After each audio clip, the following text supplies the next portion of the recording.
Le dernier hommage. Quand les légendes de Honda ressuscitent le moteur V10 qui a fait trembler la Formule 1. Imaginez un moteur capable de tourner à 19 000 tours par minute. Un bloc pesant seulement 95 kg mais développant 900 chevaux. Une mécanique si précise que la tolérance entre les pistons et les cylindres se mesure en microns. Un chef-d'œuvre d'ingénierie qui a propulsé Ayrton Senna vers ses plus grandes victoires et qui a fait trembler Ferrari, McLaren et Williams. Maintenant imaginez que ce moteur légendaire, le Honda RA121 EV10, soit resté silencieux pendant 15 ans dans un musée. Et qu'aujourd'hui, 4 ingénieurs qui l'ont créé dans les années 90 vont tenter l'impossible, le ramener à la vie. Ce que vous allez découvrir dans les prochaines minutes est bien plus qu'une restauration mécanique. C'est un pèlerinage émotionnel au cœur de l'âge d'or de la Formule 1. Nous sommes au centre de recherche Honda de Tochigi, au Japon. Dans un atelier baigné de lumière naturelle, 4 hommes se tiennent debout autour d'une table. Leurs cheveux sont gris, leurs visages marqués par le temps. Mais leurs yeux brillent d'une intensité qui trahit une passion intacte. Permettez-moi de vous les présenter. Osamu Goto, 68 ans, chef ingénieur motoriste de l'époque. L'homme qui a supervisé le développement de ce V10 légendaire. À sa droite, Shigeru Murayama, 65 ans, spécialiste de la combustion. C'est lui qui a conçu la forme des chambres de combustion pour maximiser l'efficacité. À gauche, Toshio Suzuki, 67 ans, expert en mécanique des fluides. Il a passé des années en soufflerie à optimiser chaque conduit d'admission. Et enfin, Hiroshi Yasukawa, 64 ans, le magicien de l'électronique qui a développé le système de gestion moteur révolutionnaire. Ensemble, dans les années 90, ils ont créé l'un des moteurs de F1 les plus puissants et les plus fiables jamais construits. Et aujourd'hui, plus de 25 ans après, ils vont tenter de le faire rugir à nouveau. Sur la table devant eux repose le moteur. Recouvert d'une bâche protectrice, il attend son réveil depuis trop longtemps. Osamu s'approche lentement. Sa main tremble légèrement quand il saisit le coin de la bâche. Il la retire avec une révérence presque religieuse. Et là, le silence dans l'atelier devient absolu. Le moteur apparaît. Ce V10 compact, incroyablement dense, avec ses collecteurs d'échappement qui sortent du sommet comme des tentacules métalliques. La peinture Honda rouge et blanche est ternie par le temps. Quelques traces d'huile séchée. Mais la forme, cette sculpture mécanique parfaite, reste intacte. Osamu pose sa main sur le bloc. Ses yeux se ferment un instant. Il se souvient. Les nuits blanches au circuit de Suzuka. La pression insoutenable avant chaque course. Le rugissement de ce moteur quand Senna l'emmenait à la limite. Les victoires. Les défaites. Les larmes de joie et de frustration. Ce moteur, c'était notre vie, murmure-t-il en japonais. Sa voix se brise légèrement. Nous avions 30 ans. Nous travaillions 16 heures par jour, 7 jours sur 7. Nous rêvions moteur. Nous mangions moteur. Nous respirions moteur. Shigeru acquiesce en silence. Lui aussi se souvient. Mais maintenant, place au travail. Car ramener ce moteur à la vie va demander bien plus qu'un simple entretien. Ça va demander de retrouver des compétences oubliées, des techniques abandonnées, des secrets perdus. Premier défi, l'inspection complète. Osamu commence par le bouchon de vidange d'huile. Il le dévisse lentement. Pas d'huile qui coule. Normal après 15 ans. Mais quand il introduit une caméra d'inspection, son visage se crispe. Du varnish, annonce-t-il. Ce vernis brunâtre qui se forme quand l'huile vieillit. Il recouvre l'intérieur du carter, les galeries d'huile, probablement les paliers. Il va falloir tout démonter. Absolument tout. Deuxième défi, les pièces. Ce moteur a été construit avec des standards de F1 des années 90. Certains composants étaient fabriqués spécifiquement pour Honda par des fournisseurs qui n'existent plus. Les joints, par exemple. Des joints en matériaux composites développés exclusivement pour résister aux températures et pressions extrêmes de la F1. Hiroshi passe des coups de fil. Il contacte d'anciens fournisseurs, fouille dans les archives Honda, cherche désespérément des pièces de rechange stockées quelque part. Après 3 jours de recherche, il trouve un trésor, un carton oublié dans un entrepôt contenant des joints d'origine jamais utilisés. Un miracle. Et maintenant commence le vrai travail. Le démontage. Si vous trouvez cette quête fascinante, si l'idée de voir des légendes ressusciter leur chef-d'œuvre vous touche, alors montrez-le maintenant. Likez cette vidéo pour honorer ces ingénieurs extraordinaires, abonnez-vous pour ne rater aucune histoire des coulisses de la F1, et commentez pour me dire quel est selon vous le plus grand moteur de F1 de tous les temps. Parce que croyez-moi, ce que vous allez voir maintenant va vous donner des frissons. Jour 3 du projet. Les 4 ingénieurs commencent le démontage méthodique. Mais ils ne démontent pas n'importe comment. Chaque pièce retirée est photographiée, pesée, mesurée, inspectée au microscope. Chaque boulon est numéroté. Rien n'est laissé au hasard. Osamu retire d'abord les collecteurs d'échappement. Ces tubes en titane ultra léger qui évacuent les gaz brûlés. Chaque collecteur pèse seulement 1,8 kg. Pour comparaison, Un collecteur d'échappement de voiture normale en acier pèse 15 kg. C'est ça, la F1. Chaque gramme compte. Ensuite viennent les culasses. 2 culasses en aluminium forgé, une par banc de cylindre. Shigeru les manipule avec une délicatesse de chirurgien. Ces culasses contiennent 40 soupapes au total. 4 soupapes par cylindre, 2 d'admission, 2 d'échappement. Chaque soupape en titane pèse 33 grammes et peut s'ouvrir et se fermer 320 fois par seconde à 19 000 tours par minute. Vous avez bien lu. 320 fois par seconde. C'est plus rapide que ce que l'œil humain peut percevoir. Les culasses sont posées sur une table d'inspection. Shigeru les examine à la loupe. Les sièges de soupape montrent une usure. Normal après des centaines d'heures de fonctionnement en compétition. Il va falloir les réusiner. Mais ça, c'est un art perdu. Les machines CNC modernes ne sont pas programmées pour ces tolérances extrêmes des années 90. Shigeru se souvient. Il fouille dans sa mémoire. Il retrouve les paramètres exacts. L'angle de siège, le rayon de raccordement, la largeur de portée. Il les note sur un carnet. Des chiffres qui valent de l'or. Pendant ce temps, Toshio s'attaque au bloc moteur lui-même. Les pistons doivent sortir. 10 pistons forgés en aluminium avec des segments en acier spécial. Chaque piston mesure 92 mm de diamètre et pèse exactement 298 grammes. Tous les 10 doivent avoir le même poids à 0,1 g près pour garantir l'équilibrage parfait. Toshio retire le premier piston. Il l'inspecte. Les segments sont collés par le varnish. Il les retire délicatement. Nettoie tout au solvant. Puis il mesure l'alésage du cylindre avec un comparateur au centième de millimètre. Son visage s'illumine. Toujours dans les tolérances, annonce-t-il. Après 15 ans d'immobilité, le cylindre n'a pas bougé. L'aluminium n'a pas travaillé. C'est la preuve de la qualité de fabrication absolue de l'époque. Une semaine s'écoule. Le moteur est maintenant entièrement démonté. Des centaines de pièces sont étalées sur des tables, organisées, étiquetées. Ça ressemble à l'explosion d'un puzzle tridimensionnel ultra complexe. Mais maintenant vient l'étape cruciale, le nettoyage et la restauration de chaque composant. Le vilebrequin.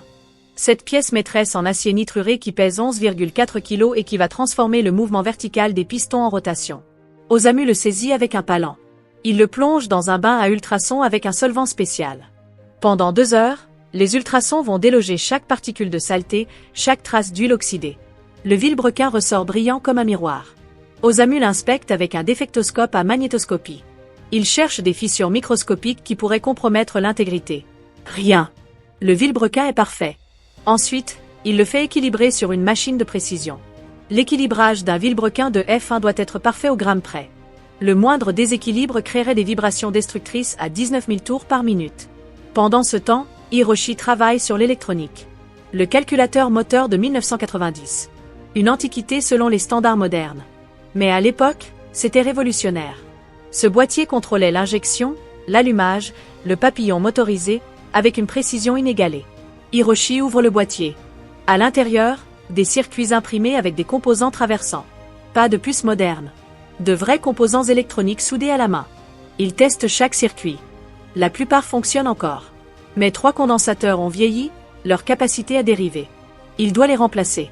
Mais où trouver des condensateurs identiques fabriqués il y a 30 ans? Il fouille Internet. Contacte des fournisseurs spécialisés. Finalement, il trouve un stock ancien au Royaume-Uni. Il les commande. Prix, 400 € pour 3 condensateurs. Mais c'est ça ou rien. 3 semaines se sont écoulées. Chaque pièce a été nettoyée, inspectée, restaurée ou remplacée si nécessaire. Le budget a explosé. 47 000 € dépensés juste en pièces et services spécialisés. Mais pour Honda, ce n'est pas une question d'argent. C'est une question d'honneur, de mémoire, d'héritage. Et maintenant arrive le moment que les 4 ingénieurs attendent avec un mélange d'excitation et d'appréhension. Le réassemblage. Osamu commence par le bloc. Il installe les paliers de vilebrequin. Ces demi-coussinets en alliage de cuivre-plomb qui vont permettre au vilebrequin de tourner à 19 000 tours minute avec un film d'huile de seulement 0,01 mm d'épaisseur. Chaque palier est enduit d'huile d'assemblage. Le vilebrequin est positionné délicatement. Les chapeaux de palier sont installés. Les boulons sont serrés selon une séquence précise, en 3 passages successifs, au couple exact de 78 Nm. Osamu fait tourner le vilebrequin à la main. Il doit pivoter sans le moindre point dur, sans la moindre résistance anormale. Ses yeux se ferment. Ses mains sentent la rotation. Parfait. Fluide comme de l'huile. Maintenant les pistons. Toshio installe les segments autour de chaque piston. Segment de compression, segment racleur, segment d'huile. Chacun orienté correctement, avec les coupes décalées pour éviter les fuites. Il enduit chaque piston d'huile. Utilise un compresseur de segment. Tape délicatement avec un maillet en plastique. Le piston descend dans le cylindre. L'opération est répétée 10 fois. 10 pistons. 10 bielles. 20 boulons de bielle serrés au couple exact avec angulation supplémentaire. 2 jours pour installer tous les pistons. Un travail de fourmi qui demande une concentration absolue. Les culasses sont maintenant prêtes. Shigeru a réusiné les sièges de soupape. Remplacé tous les joints. Réglé le jeu aux soupapes avec une précision de 0,01 mm. Ces culasses sont des œuvres d'art. Elles sont positionnées sur le bloc. Les joints de culasse en composite sont en place. Les boulons de culasse sont serrés en 5 passages successifs, selon une séquence en spirale. Couple final, 92 Nm plus une angulation de 90 degrés. 4 semaines se sont écoulées depuis le début. Le moteur est maintenant réassemblé. Mais il ne ressemble pas encore au moteur de course d'origine. Il manque tous les périphériques. Les arbres à cames. 2 arbres par culasse, soit 4 au total. Des pièces massives en acier trempé avec des cames au profil ultra agressif. Ces cames vont ouvrir les soupapes à la limite de ce qui est physiquement possible sans que les soupapes ne flottent. Hiroshi installe le système d'injection. 10 injecteurs haute pression capables de pulvériser l'essence à 100 bars. Un par cylindre. Chaque injecteur a été testé individuellement sur banc. Leur débit doit être identique à 0,5% près. Les bougies d'allumage. 2 par cylindre, soit 20 au total. Des bougies spéciales avec électrodes en iridium capables de supporter les pressions monstrueuses dans les chambres de combustion. Le système de lubrification. Une pompe à huile capable de débiter 200 litres par minute à la pression de 6 bars. Essentiel pour maintenir le film d'huile dans les paliers à 19 000 tours minute. Le système de refroidissement. Un circuit complexe qui doit évacuer plus de 400 kW de chaleur. C'est comme refroidir 400 radiateurs électriques en même temps. 6 semaines depuis le début. Le moteur est complet. Il ressemble maintenant exactement à ce qu'il était il y a 25 ans quand il propulsait une monoplace de F1 à plus de 350 km/h. Mais va-t-il démarrer? Le moteur est transporté vers le banc d'essai. Un banc spécial qui peut absorber les 900 chevaux et mesurer chaque paramètre imaginable. Puissance, couple, consommation, température, pression, vibration. Des centaines de capteurs sont connectés partout sur le moteur. Des sondes de température dans les culasses. Des capteurs de pression dans les collecteurs. Des micros pour analyser le son. Des caméras thermiques pour visualiser les points chauds. Les 4 ingénieurs se tiennent devant la console de commande. Leurs visages sont tendus. Ils ont 68, 67, 65, 64 ans. Mais en ce moment, ils ont à nouveau 30 ans. Ils sont de retour en 1990, dans le garage McLaren Honda, la nuit avant une course. Osamu s'approche du panneau de commande. Sa main hésite au-dessus du bouton de démarrage. Il regarde ses 3 compagnons. Ils acquiescent en silence. Et il appuie. Le démarreur électrique se met en route. Le vilebrequin tourne. 1 fois. 2 fois. 3 fois. Le moteur tousse. S'éteint. Nouvelle tentative. Le vilebrequin tourne. 4 fois. 5 fois. Le moteur tousse encore. Le cœur d'Osamu s'accélère. Et si ça ne marchait pas? Et si après tout ce travail, le moteur refusait de démarrer? 3e tentative. Le vilebrequin tourne. Et soudain, bang, bang, bang. Les premiers cylindres s'allument. Le moteur roquette cherche son régime. Bang, bang, bang, bang. Plus de cylindres s'allument. Et puis, vroom. Le moteur s'éveille dans un rugissement qui fait vibrer les murs du banc d'essai. Ce son unique, aigu, métallique, presque surnaturel d'un V10 atmosphérique de F1. Un son qui n'existe plus dans la F1 moderne. Un son d'une époque révolue. Les 4 ingénieurs se figent. Leurs yeux se remplissent de larmes. Osamu porte sa main à sa bouche. Shigeru pleure ouvertement. Toshio et Hiroshi se serrent dans les bras. Au ralenti, le moteur tourne à 3000 tours par minute. Ce n'est rien comparé à son régime maximal. Mais le son est déjà envoûtant. Un ronronnement grave, régulier, parfait. Osamu surveille les instruments. Pression d'huile, 5,8 bars. Parfait. Température d'eau, en montée progressive. Normale. Température d'huile, 85 degrés et stable. Aucun voyant d'alerte. Tout est au vert. Il laisse le moteur tourner pendant 10 minutes au ralenti. Le temps que tout se mette en place, que l'huile circule partout, que les températures se stabilisent. Et puis, lentement, il commence à augmenter le régime. 4000 tours. Le son monte d'un cran. 5000 tours. Le rugissement devient plus intense. 6000 tours. Le moteur hurle maintenant. 7000 tours. C'est assourdissant même avec les protections auditives. 8000 tours. 9000 tours. 10 000 tours. Le son est devenu une sirène continue, perçante, qui vous traverse le corps. Les compteurs s'affolent. La puissance grimpe. 300 chevaux. 400 chevaux. 500 chevaux. 600 chevaux. Osamu continue. 12 000 tours. 14 000 tours. On entre dans la zone rouge. Le moteur hurle sa rage. Les vibrations sont intenses. Tout tremble. 16 000 tours. 700 chevaux. 17 000 tours. 800 chevaux. 18 000 tours. 850 chevaux. Et puis, l'instant magique. Osamu pousse à fond. 19 000 tours par minute. La puissance atteint son maximum, 897 chevaux. Le son à ce régime est indescriptible. Ce n'est plus un bruit de moteur. C'est une onde sonore pure, continue, qui fait vibrer vos poumons, votre cage thoracique, votre âme. Osamu maintient le régime pendant 30 secondes. 30 secondes à puissance maximale. Atteste que seuls les moteurs parfaitement assemblés peuvent passer. Et puis il coupe les gaz. Le moteur redescend progressivement. 15 000 tours. 12 000 tours. 8 000 tours. 3 000 tours. Et finalement, il s'arrête. Le silence revient dans le banc d'essai. Mais c'est un silence chargé d'émotions. Les 4 ingénieurs s'approchent du moteur. Il est encore brûlant. Des vagues de chaleur s'en dégagent. Osamu pose sa main sur le bloc. C'est presque trop chaud pour le toucher. Mais il ne retire pas sa main. Il savoure ce moment. Nous l'avons fait, murmure-t-il. Après 25 ans, nous l'avons ramené à la vie. Shigeru acquiesce, les yeux encore humides. Ce moteur, c'était notre jeunesse. Notre passion.